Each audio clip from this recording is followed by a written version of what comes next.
குட்டி குட்டி சேனல் நடத்தக்கூடிய நபருக்கு எனக்குடைய வணக்கங்கள். ராகு தசை நடந்தால் எல்லாமே போய்டும்னு அர்த்தம் இல்லைம்மா.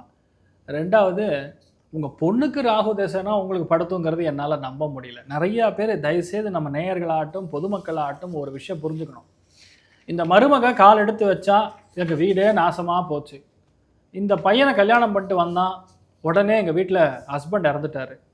வந்த நேரம் சுத்தமாக சரியில்லை, நாங்கள் பிஸ்னஸ் லாஸ் ஆகிடுது. சத்தியமாக சொல்கிறேன், அது உங்களுடைய சுய ஜாதகம் நல்லா இல்லை அப்படின்னா மட்டும்தான் நடக்கும்.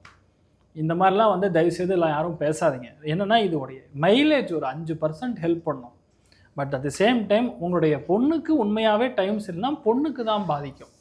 உங்களுடைய ஜாதகம் நல்லா இருக்குன்னா உங்கள் ஜாதகம் சூப்பராக செட் ஆகும். அவங்களுக்கும் ராகு தசை நடக்குது, அதனால் நான் கஷ்டப்படுறேங்கிற கான்செப்டே கிடையாது.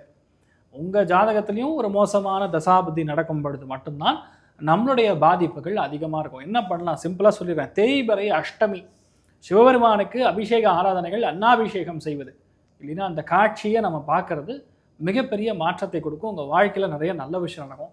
இந்த மாதிரி அவங்களுக்கு நடந்தலாம் எனக்கு சரியில்லைங்கிற கான்செப்ட்லாம் தப்பு. எல்லாருமே அதை புரிஞ்சுக்கணும். இன்னொன்று, எல்லா நட்சத்திரங்களும் இப்போ மூலா நட்சத்திரம் ஆகாது, பொண்ணு கொடுத்தா மாமனார் போயிடுவார். ஆயில நட்சத்திரம் யாருக்கும் ஆகாது. இப்படிலாம் எங்கேயுமே ரிசல்ட் கிடையாது. ஆனால் ஒரிஜினலாக என்னென்னா கொஞ்சம் ஆளுமை இருக்குன்னு சொல்லலாம். ஆனால் அது கூட மீறிய ஜாதகங்கள் இருக்கும்போது, எனக்கு தெரிஞ்ச எங்கள் ஃபேமிலியில் இருக்கக்கூடிய நபரே மூலா நட்சத்திரத்தில் கல்யாணம் பண்ணி அம்மா அப்பாவோட 90 வயசு அம்மா அப்பாவுக்கு இன்னும் இருக்காங்க. தயவுசெய்து புரிஞ்சுக்கணும். மூலா நட்சத்திரம் சரியில்லை, ஆயில்ய நட்சத்திரம் சரியில்லை, விசாக நட்சத்திரம் சரியில்லை, கிருத்திய நட்சத்திரம் சரி, லைனாக லிஸ்ட்டு போட்டால் 27 நட்சத்திரம் தான் இருக்குது. அதுக்கு அடுத்த நூற்றாண்டில் அதுக்கும் சேர்த்து முடிச்சு விட்ருவாங்க. இப்போ கல்யாணமே யாருக்கும் ஆகாது. தயவுசெய்து அந்த மாதிரி ஒரு தப்பான குறிக்கோள்கள், தப்பான எண்ணங்கள் வேணாம். ஃபிசிக்கலாக ஜாதகம் பார்க்காம எதையும் பேசக்கூடாது. ஹார்ட்லி 3 டிகிரி 2 டிகிரிக்குள்ளே அந்த கிரகம் போய் நின்னால் மட்டும்தான் அது பாதிப்புகளை கொடுக்கும். அதுவுமே பரிகாரங்கள் செய்யும் பொழுது, பிராயச்சித்தங்கள் தேடும்போது கண்டிப்பாக நிவர்த்தியை கொடுக்கும்.